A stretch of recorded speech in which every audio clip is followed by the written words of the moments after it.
আসন্ন জাতীয় সংসদ নির্বাচনের রুটম্যাপ ঘোষণা করেছে অন্তর্বর্তীকালীন সরকার।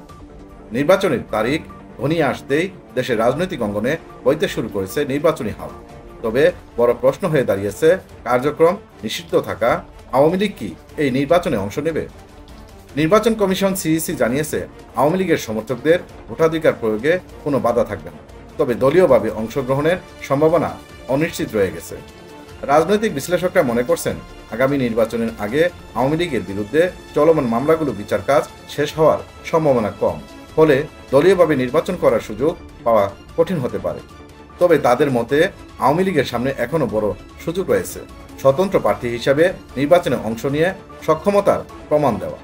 এ প্রসঙ্গে রাজনৈতিক বিশ্লেষক ডক্টর জাহিদুর রহমান বলেন, পাকিস্তানের সাবেক প্রধানমন্ত্রী ইমরান খান ও তার দল পিটিআইয়ের অভিজ্ঞতা থেকে আওয়ামী লীগ শিক্ষা নিতে পারে।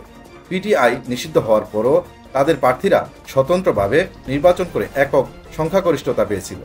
আওয়ামী লীগও চাইলে সেই পথ অনুসরণ করতে পারে।